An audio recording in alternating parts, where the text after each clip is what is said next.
Good afternoon, everybody. Good afternoon. Good to see all of you. Happy Friday. The President looks forward to embarking on his historic return to the Middle East, visiting Saudi Arabia, Qatar, and the United Arab Emirates next week, where he will focus on strengthening ties between our nations. 8 years ago, President Trump's first trip was to this same region of the world, where he introduced his bold peace through strength foreign policy strategy. On that trip, the president laid out his goal of eradicating terrorism and extremism in the region, which he successfully accomplished over the course of his administration with the total defeat of ISIS and the historic signing of the Abraham Accords. Now, 8 years later, President Trump will return to re-emphasize his continued vision for a proud, prosperous, and successful Middle East, where the United States and Middle Eastern nations are in cooperative relationships, and where extremism is defeated in place of commerce and cultural exchanges. This trip ultimately highlights how we stand on the brink of the golden age for both America and the Middle East, united by a shared vision of stability, opportunity, and mutual respect. The President greatly looks forward to visiting with our brave men and women in uniform at our U.S. Air Base in Qatar throughout this trip. Yesterday, President Trump demonstrated the art of the deal and secured a historic trade agreement, despite all of the naysayers who said no deals were coming. That, of course, turned out to be untrue. On the 80th anniversary of Victory Day for World War II, President Trump announced a great deal that provides American companies unprecedented access to the UK markets while bolstering U.S. national security. This trade deal will massively expand U.S. market access in the United Kingdom, creating a $5 billion opportunity for new exports for U.S. farmers, ranchers, and producers. This includes more than $700 billion in ethanol exports and $250 million in other agricultural products like good old American beef. The deal commits the United States and United Kingdom to work together to enhance industrial and agricultural market access and strengthens American competitiveness. Importantly, the deal also ensures streamlined customs procedures for U.S. exports. The UK will also be purchasing $10 billion of American-made Boeing planes as part of the deal. A trade agreement like this between the United States and the United Kingdom was being worked on for many years, but continued to prove elusive. But because of President Trump's bold negotiating approach, he got it done. All of this happened because of President Trump's implementation of powerful tariffs to end the era of economic surrender and rebalance America's trading agreements. American workers and companies are the best in the world, and they finally have a president who has their backs, fights for them, and delivers good deals that puts them first. This is just the first of many trade deals to come. Get ready for more historic deals and our country to boom like never before. On that note, Treasury Secretary Scott Bessent and Ambassador Jamieson Greer will meet with the lead representatives on economic matters from the People's Republic of China over the weekend in Switzerland. As President Trump has said, the United States and China have been talking for some time over the course of the administration, and now teams from both countries will meet in person to continue discussions. You can be certain that President Trump and his trade team will ensure we work to achieve the best deal possible for America. In other news, the Trump administration just announced a new incentive for illegal aliens living in the United States to self-deport. Eligible illegal aliens who now use the CBP Home app to self-deport will receive a clear, safe way to leave the United States. Their plane tickets home may be paid for, and they will receive a $1,000 stipend once we have confirmation that they have left our country. This new feature will allow illegal aliens to have a planned departure out of the country and to leave as soon as possible in a dignified way. If illegal aliens make the right decision here and submit their intent to depart through the CBP Home app and pass extensive vetting, they will be temporarily deprioritized for ICE detention and enforcement action before their scheduled departure. And leaving voluntarily in this matter may improve their legal immigration options in the future. This initiative will also save massive amounts of money for American taxpayers. Voluntary departures are much more cost-effective than traditional removals. By deploying the CBP Home app in this new way, President Trump is aiming to reduce the need for costly arrests, detentions, and court proceedings. Currently, the average cost of traditional removal is more than $17,000 per illegal alien. Our projections estimate that the use of the CBP Home app will massively reduce that financial burden by approximately 70%, so taxpayer dollars can be redirected and our brave immigration law enforcement officers can focus on removing the most violent illegal aliens hiding in our communities. Finally, it was announced this morning that First Lady Melania Trump secured a $25 million investment in President Trump's budget to provide housing and support for youth transitioning out of foster care. And in recognition of the 7th anniversary of Mrs. Trump's Be Best initiative, the U.S. Department of Housing and Urban Development allocated funds toward the agency Foster Youth to Independence program. Yesterday, Mrs. Trump hosted a special celebration of military mothers with the president, bringing together 150 military moms from around the country to recognize their service, not just in their home, but for our country. For those of you who were there at the events yesterday like I did, I have no doubt you will join me in recognizing how truly special those moments were. So let's get to questions. Here in our new media seat today is Andrew Egger, the White House correspondent for The Bulwark. The Bulwark is a new media company launched in 2019 with hundreds of thousands of readers on Substack and more than 1 million subscribers on YouTube. Andrew, please kick us off. And thanks for being here. Yeah, thank you for having me, Karoline. The president posted another ad this week for his Trump meme coin. The group that's running that coin is encouraging people to buy in order to win a dinner this month with the president.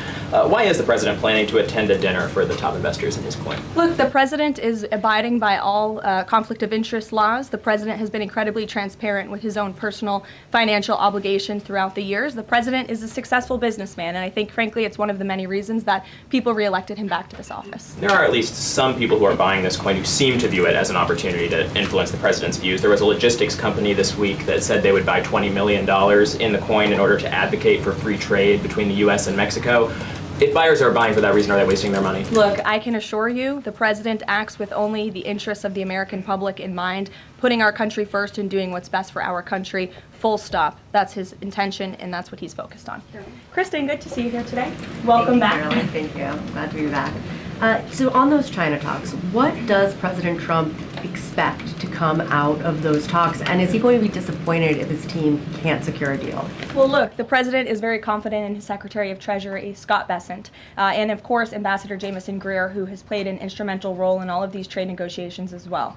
I think yesterday's success, the announcement of a trade deal with the United Kingdom, is a great first step. Again, many said in this room it couldn't be done. Now we are moving forward with many other countries. We're talking to dozens of our trading partners around the world. But of course, China is a major country, a major player in this space. And the president has said, and he's right, that China needs the United States of America. They need our markets. They need our consumer base. And Secretary Bessent knows that he's going to Switzerland this weekend with the full support and confidence and trust of the president here at home. Jack. Thanks very much, Caroline. 2 questions. First, can you give us an update on U.S. efforts to mediate or have an impact on the conflict between India and Pakistan? Sure, I absolutely can. This is something that the Secretary of State and, of course, now our National Security Advisor as well, Marco Rubio, has been very much involved in. The president has expressed he wants to see this de-escalate as quickly as possible. He understands these are 2 countries that have been at odds with one another for decades, long before President Trump was here in the Oval Office. However, he has good relationships with the leaders of both countries, and the Secretary of State, Marco Rubio, I spoke to him just yesterday. He has been in constant communication with the leaders of both countries trying to bring this conflict to an end. Just one other question. Yesterday, we saw the news of the new Pope.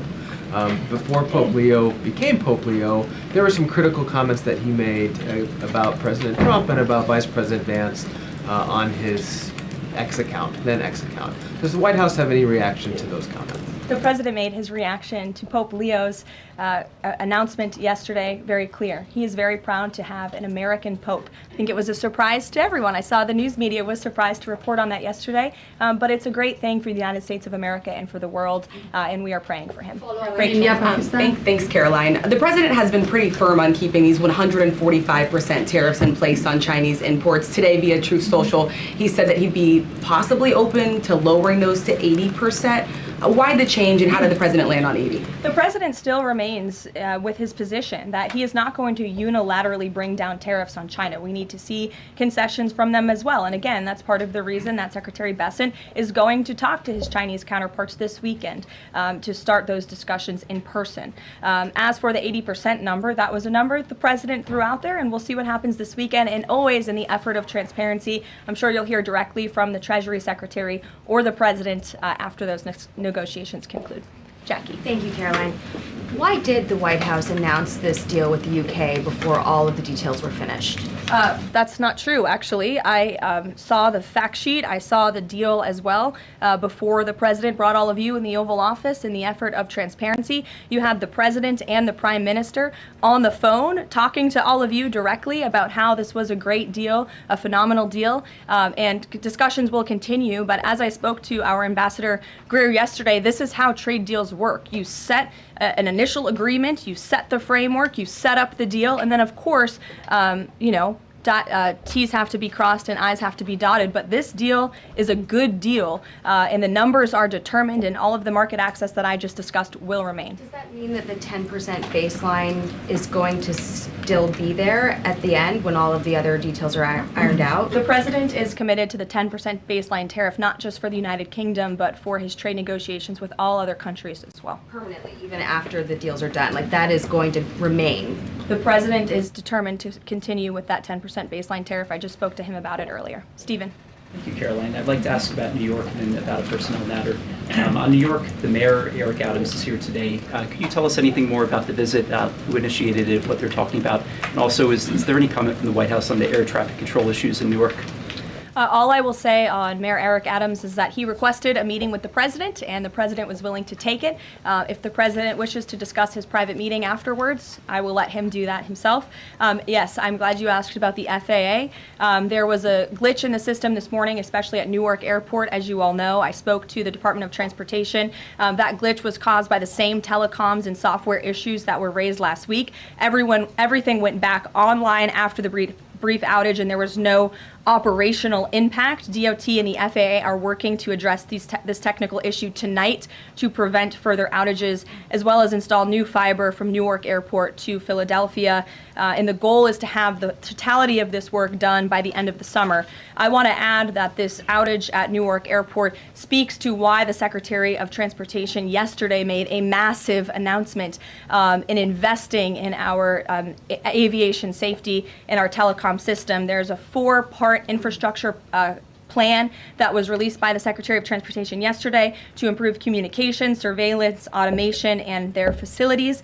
They want to replace the antiquated telecom systems with new fiber, wireless, and satellite technologies, replace more than 600 radars, which have gone way past their life cycle, and address runway safety. They want to build 6 new air traffic control centers for the first time since the 1960s and replace towers as well. They want to implement new modern hardware and software for all traffic facilities to create a common platform system throughout the towers. These are much needed changes. This is a very bold plan by the Department of Transportation. I think it's unfortunate that the previous administration sat on their hands and did nothing, but how grateful we are that we have a Department of Transportation and a secretary and a president who's willing to take bold action and change. The personnel matter, Caroline, could I ask? Thanks, Caroline. Just going back to India, Pakistan, can we expect President Trump to get in touch personally with the leaders of those countries to try and de-escalate this situation? If and when that happens, we will certainly let you know.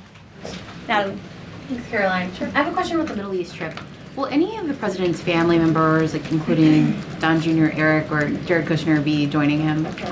I am not tracking any of the president's family members joining us at this time, but of course, the first family is welcome to come. I hope they would. They're great people, great to be around, but I'm not tracking them on the manifest. And given that you noted he is a successful businessman, do you know if the president has any plans to meet with any of the folks involved with any of the family businesses over there, or see any of the sites that are going to be Not to my knowledge, and let me just get to the premise of your question that both of you have raised. I think it's frankly ridiculous that anyone in this room would even suggest that President Trump is doing anything for his own benefit. He left a life of luxury and a life of running a very successful real estate empire for public service, not just once, but twice. And again, the American public reelected him back to this White House because they trust he acts in the best interests of our country and putting the American public first. This is a president who has actually lost money for being president of the United States. I don't remember these same type of questions being asked of my predecessor about a career politician who was clearly profiting off of this office. That is not what President Trump does, and this White House holds ourselves to the highest of ethical standards. Phil. Thank you. There's this Reuters report that the U.S. is in talks with Israel about an American-led post-war administration in Gaza. Is that accurate? Are these talks ongoing? We are in constant communication and dialogue with our counterparts and our allies and friends in Israel. Ron Dermer was here at the White House yesterday meeting with members of President Trump's team. As for the situation in Gaza, the president and his entire national security team have made it very clear we want to see the hostages released from Gaza. That is a priority for this administration. As for what that looks like, and even moving beyond that, I'm not going to get into the details of plans that frankly may or may not have even been proposed, but I can emphasize what the president holds closest in his heart right now, and that's the release of all of the hostages in Gaza. And then there's been some conservative pushback to some of these salt tax, the salt tax cap. For instance, Majority Leader Steve Scalise said that bringing back the state and local tax deduction would essentially mean, quote, 45 states are subsidizing 5 states that have very high taxes imposed by leftist governors. Is he wrong? Is it fair to ask red Indiana to bail out blue New York? Well, look, this is an ongoing discussion on the Hill. There's a lot of disagreement on Capitol Hill right now about the SALT tax proposal, and we will let them work it out. As for the tax provisions in the reconciliation bill, the priorities of this president, he has made them incredibly clear. No tax on tips for our hardworking service workers, no tax on Social Security for our well-deserving seniors who have worked their whole lives to pay into this system, no tax on overtime for hardworking Americans as well, and there's a plethora of other priorities the president wants to see in this bill. Anyone who opposes this bill will be opposing the largest tax cut in American history. They will be voting to raise taxes by the tune of $4 trillion on the middle class of this country. And we look forward to holding them accountable for that. Everyone on Capitol Hill on both sides of the aisle should be supportive of the president's tax priorities. Follow up on that? Go ahead. Sure. Go ahead, and then I'll go to your follow-up. Thanks, Karoline. So I want to follow up on the Truth Social post. So the president's saying 80% tariffs could come down. Just an announcement would be enough to lower those tariffs. Is that what he's looking for from the Chinese concessions? That's not what the president said. He said that an 80% number may sound good to him, but again, he's in constant contact with our Secretary of Treasury, who will be leading these negotiations this weekend. And historically, the Chinese have made the meeting itself a win. What does a win look like out of these meetings for the president this weekend? A good deal for the American worker and the American people. Go ahead. Thanks, Caroline. Yeah, back to the reconciliation bill. Can you just clarify the president's position, though, a little bit specifically on the tax issue? Because in his Truth Social post, he said this morning that he would accept even a tiny tax increase for the rich, but then says Republicans probably shouldn't do it, but I'm okay if they do it. So what is it that he wants? Does he want them to increase the tax rates? The president wants tax cuts, the largest tax cuts in history. He wants to extend his historic tax cuts from 2017, and he wants to see all of the other tax priorities that I just laid out for you included in this bill as well. As for the policy proposal you're talking about, the president has said he himself personally would not mind paying a little bit more to help the poor and the middle class and the working class in this country. I think, frankly, that's a very honorable position. But again, these negotiations are ongoing on Capitol Hill, and the president will weigh in when he feels necessary. Encourage them to have a higher bracket for top earners? The president has made his personal position on this matter clear. Michael. The president's in constant communication with leaders on the Hill. Ahead of the president's trip to the Middle East, he's mentioned he wants to rename the Persian Gulf the Gulf of Arabia. Iran is now saying that doing so will bring the wrath of all Iranians. Can you talk about the support that the Gulf of Arabia has in the region and why this is important to the president? Well, first of all, the president has said he hasn't made a determination yet. That was in the news that you guys all asked him about it, and he said he wasn't quite sure. So he hasn't made a definitive decision on that yet. And secondly, Caroline, the president has shown support for South African refugees that are coming to the United States next week. Can you talk about what these refugees are fleeing and why this is a priority for the administration? Well, the president has actually signed an executive order on that matter. My office can get it back to you, Michael. But this group in South Africa has faced racial persecution. In fact, the government there has vowed to take away their farmland that they own. And so the president has talked significantly about this. As for further details on refugee claims and asylum claims, I would defer you to the State Department. Can I follow up on that? Go ahead. No, in front of you. Thanks, sorry. Sure. Thank you, Caroline. Does the administration have any response to the news today that a federal judge has ordered the immediate release of Ramesa Ozturk from detention, and particularly his comments that the government submitted no evidence other than an op-ed that Ozturk wrote last year? I will have to check in with the Department of Homeland Security on that particular case, but I think our overall feeling, we've made quite clear that lower level judges should not be dictating the foreign policy of the United States, and we absolutely believe that the President and the Department of Homeland Security are well within their legal rights to deport illegal immigrants. As for visa revocations, the Secretary of State has the right to do that as well. It is a privilege, not a right, to come to this country on a visa, but I'll check in on the specific case. My office will get you details. Sure. Caroline, yesterday the administration appears to have started dismantling the Consumer Product Safety Commission. This is the federal agency, an independent one that does recalls and is responsible for product safety. Does the administration not believe that it's important, to keep toys and cribs? I mean, you're a young mom, off of the product of the market. It's a federal agency within which branch? It's the executive branch. Who's the head of the executive branch? The President of the United States.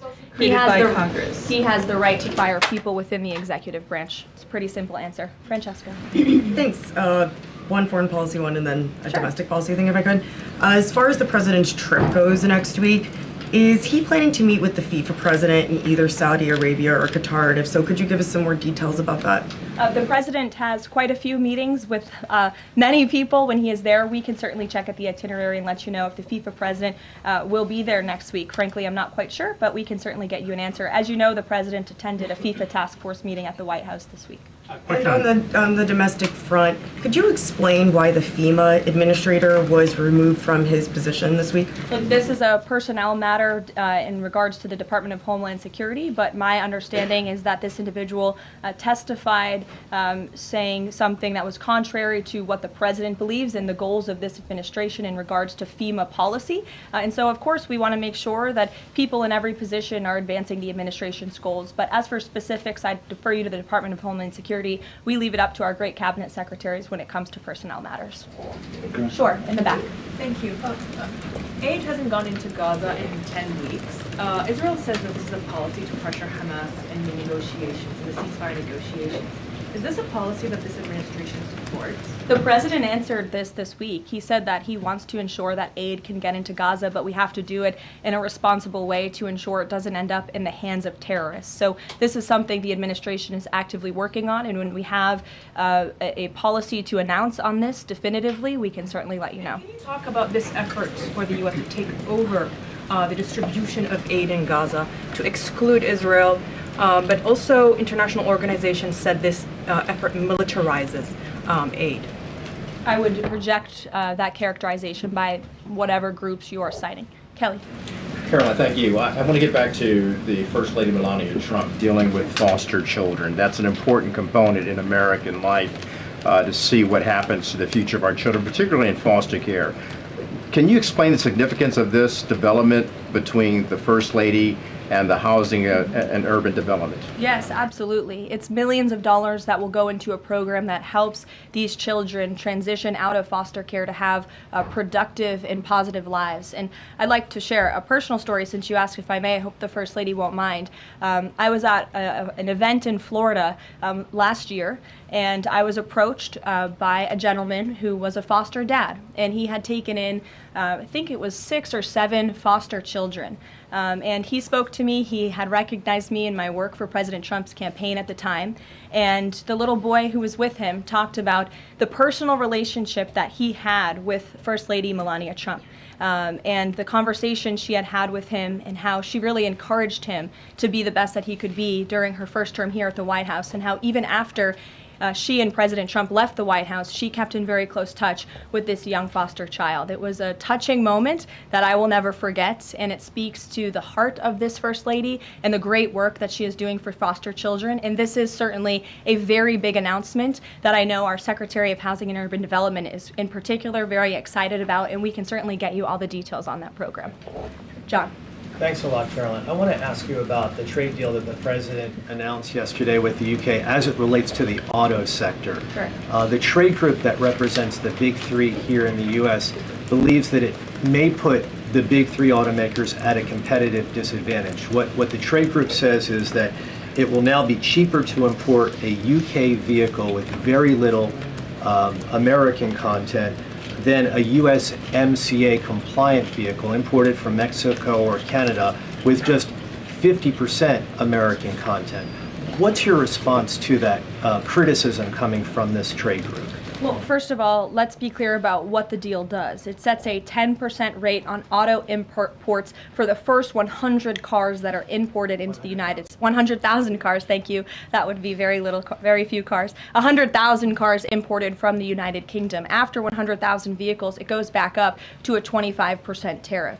And as for our U.S. auto manufacturers, our auto industry, the president wants to put them on the best pedestal to compete. And by the way, if they produce vehicles right here in the United States of America, they will face no tariff at all. I would argue of any industry, the president has spent more time talking to and listening to the concerns of our auto industry here at home. He hears them, he believes in them, he wants to see them produce their vehicles here in the United States of America. This is a good deal for them too. Is this a model for European and Asian vehicles as well, what we see coming out of the UK trade deal with the US? Look, all of these deals are going to be tailor-made. The president has said that from the beginning. It's very apropos that the first trade deal was announced between the United States and the United Kingdom, one of our oldest and greatest allies, but each country has unique concerns and challenges in terms of American industry. We need to open up markets in every single country, and obviously the needs are unique, so our trade team is looking at each country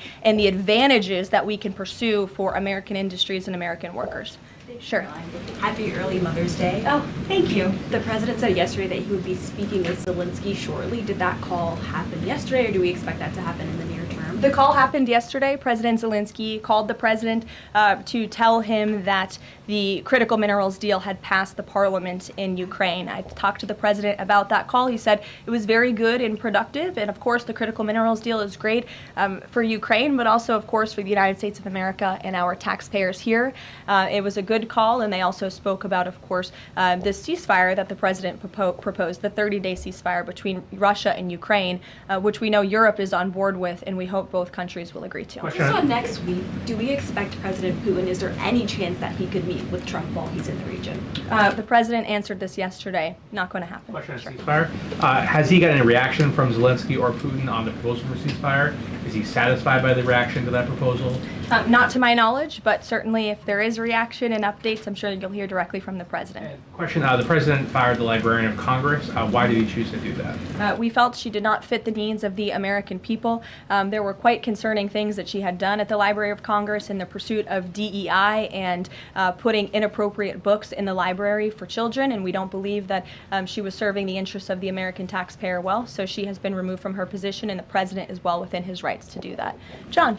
Thank you, Karoline. Happy Mother's Day as well. Thank you. President Trump ran on delivering the biggest tax cut in history, got over 70 million votes.